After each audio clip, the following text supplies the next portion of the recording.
Good to see you all here. We want to welcome you to the Friends Church. And just in case you forgot, this is not the Friends Baptist Church. But we're glad to have you all here.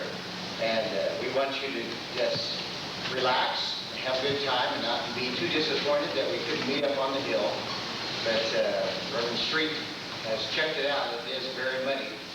And you don't want to get your Easter shoes all muddy up there, do you? We're glad you're here. Would you stand as... This comes out of Matthew chapter 28, verse through 7th verse. After the Sabbath, the dawn of the first day of the week, Mary Magdalene and the other Mary went to look at the tomb. There was a violent earthquake, for an angel of the Lord came down from heaven, and going back to the tomb, rolled back the stone and sat on it. His appearance was like lightning, and his clothes were as white as snow.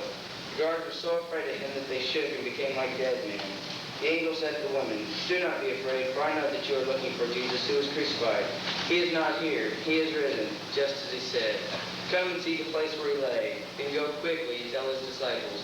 He is risen from the dead and is going ahead of you into Galilee. There you will see him. Now I have told you."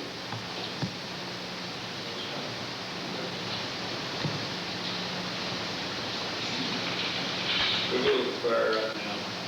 Whenever we want to pray with us, please bow your head.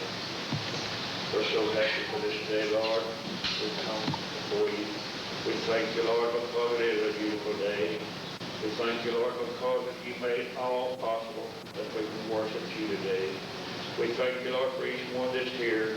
Bless them all, Lord. We pray for this place. We pray for the Spirit to come upon each one. Bless this day, Almighty, to each soul that's here. Make a way, Lord, that's light to them. Those that don't see light, Lord, help them today. We pray. We come before you and worship, Lord, in spirit and in truth. We thank you for this day and for the new covenant that you made it possible for us to live with you in. We want to praise you right now in Jesus' name. Amen.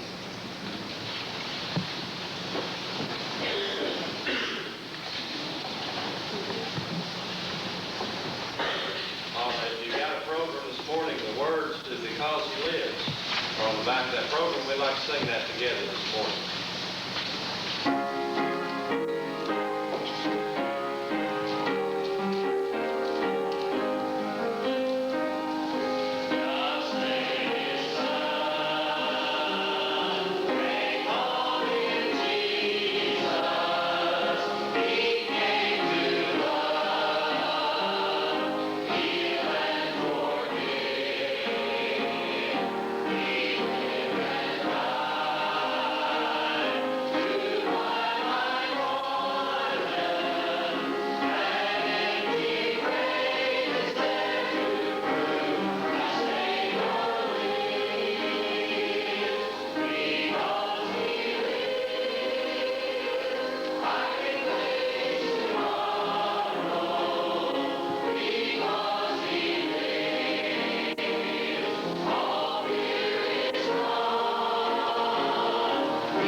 He does live this morning, but you know that's not the end of the story. One day soon, those skies are going to break open again, and he's going to come back and call his children home. We'd like to sing for you this morning, We Shall Be Home.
starting with verse 1.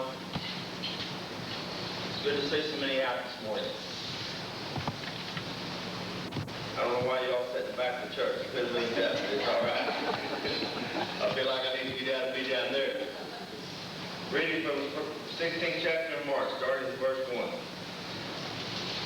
Now when the Sabbath was past, Mary Magdalene, the mother of James, and Salome brought spices that they might come and anoint him. Very early in the morning on the first day of the week, they came to the tomb when the sun had risen. Well, they said among themselves, who will roll away the stone from the door of the tomb for us?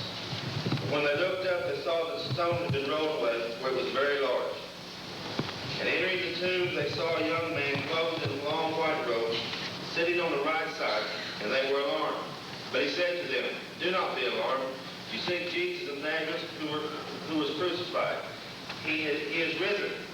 He is not here. See the place where they laid him? But go and tell his disciples and Peter that he is going before you into Galilee.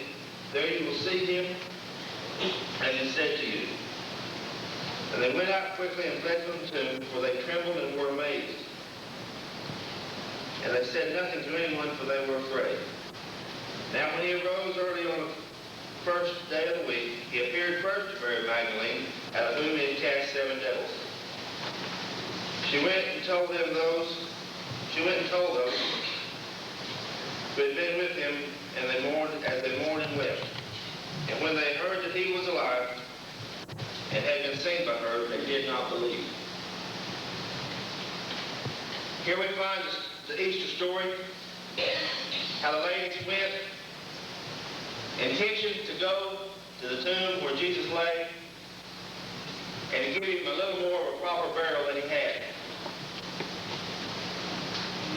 Jesus' burial was done very quickly. They was afraid they were going to take the body and destroy it, so a man bought the body, took the body, and he took it down to his own tomb, and he put it in there. Everything done very quickly.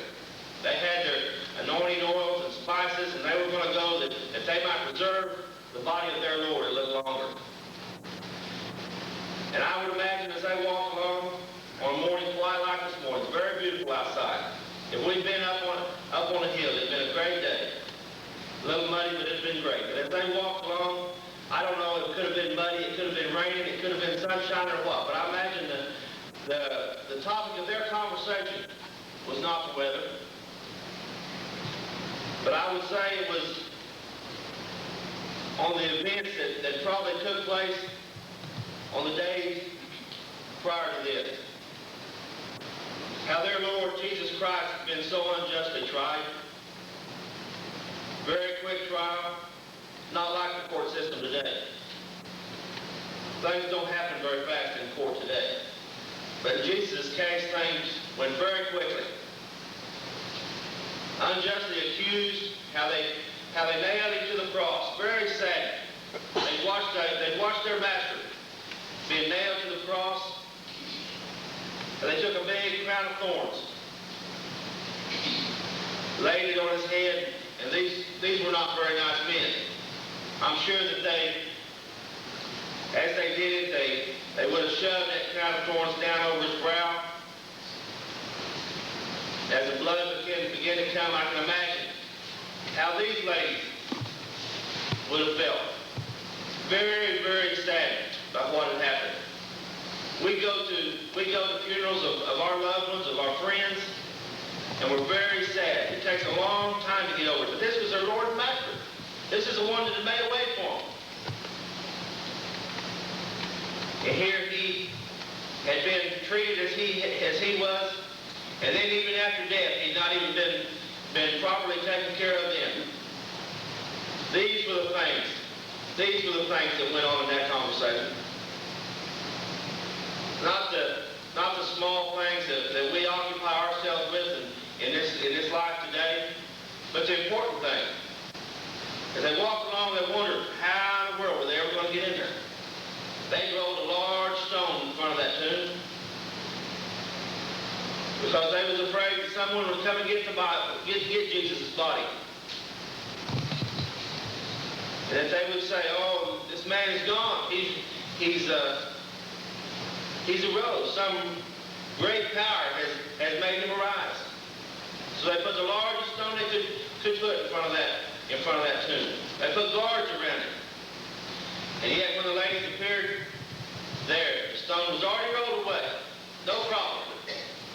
Frightened, already saddened by what had taken place. And here they come and they find the stone rolled away. They probably were afraid. They were already afraid for what lay ahead in the days to come. They had no leader. And here they thought possibly that someone had broke in and stole Jesus' body. And they walked into the tomb, and he was gone. Nowhere to be found.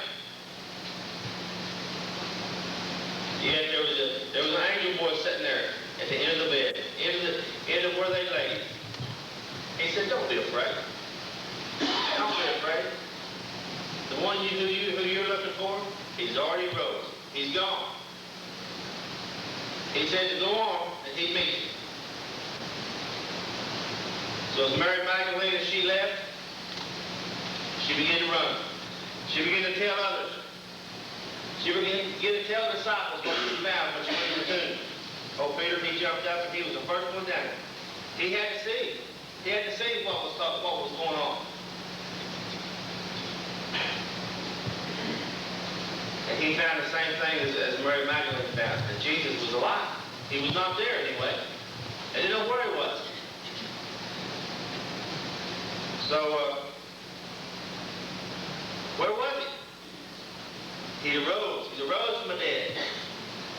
We look at this sometimes we may look at this as a great story. This is not a story. This is for real. How in the world could we ever doubt that our Lord could not rise from the dead, walk out of his own tomb? We read back in the Bible, and we already find a place there where one man had laid in the grave for 4 days.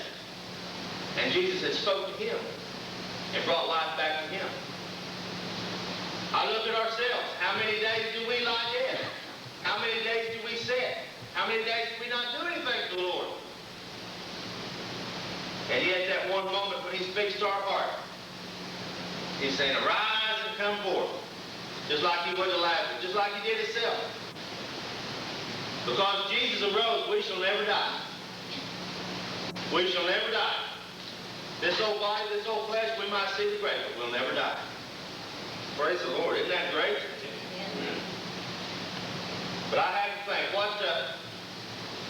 what kind of man? Sure, I praise his name, that he rose from the grave. Everything I have,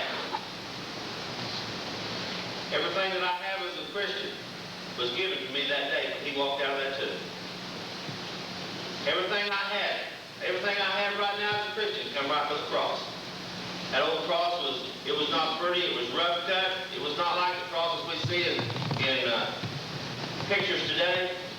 An old rough cut tree with slivers and splinters. Probably had big old stains down the side for the blood run down the side. Ground all underneath it was just an old dirty brown where his blood was spilled out. Everything I have comes right by that cross, wades right through that muddy blood. And I praise his name for those days. The Bible says no greater love has a man that he laid down his life. I don't know one of my friends that I think would probably lay down their life for me, but I've had one. I had one that laid his life down for me. But I look at this group this morning and I wonder what brings a group of people together at 6 or 7 o'clock, whatever time it's supposed to be. Early in the morning. Busy day. Lots going to be taking place after we leave here. And it's got to be love. It's got to be the love for their Lord and Master. Just as the 3 ladies rose on that day and they went out to the tomb.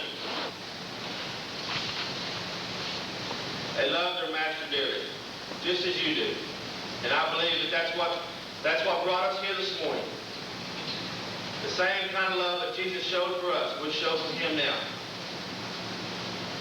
And I believe that as the Lord would look down on this group of people right here this morning,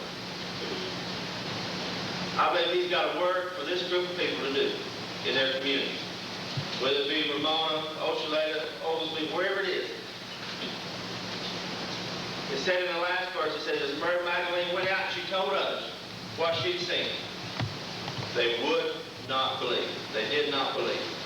As we leave here this morning, as we go to work Monday, as we go to work Tuesday, as we go to school, wherever we're headed, whatever place the Lord has chosen us to be in, we're going to tell people what we've seen. We're going to tell people what we've experienced. We're going to tell people about a great individual that loved us so much that he laid down his life for us. And yet they're not going to believe. But that doesn't mean to say that we're going to quit telling them. We're going to continue to tell them. We're going to tell them every day. But I think that as the Lord would look down on this service this morning, on this group of people, I believe he'd say, he would have us to bind our hearts together. To bind ourselves together. Not just this little group, and this group, and this group, and this group, but bind ourselves together as his church and as his people. And we'd go out when we leave here. And we spread the gospel. We tell others what we've seen and what we've experienced. All over this area of Green Country. Thank you. Stand, if it's all right. Would you come and lead us all in at least one verse in the chorus of the hymns? Would you do that? Number 68. Number 68 in hymn book.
Father, we do thank you for this day.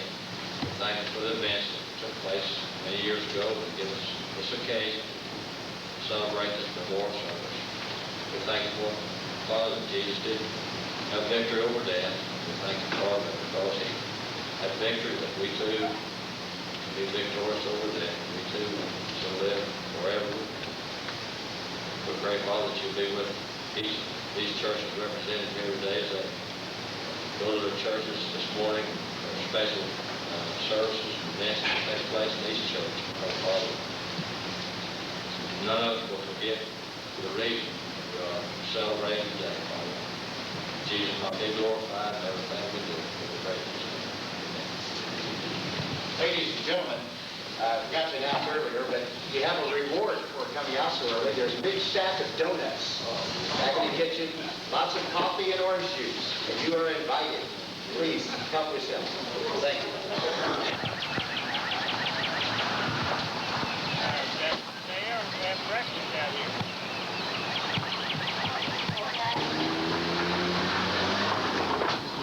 Well, I'm going to go home and put on dinner.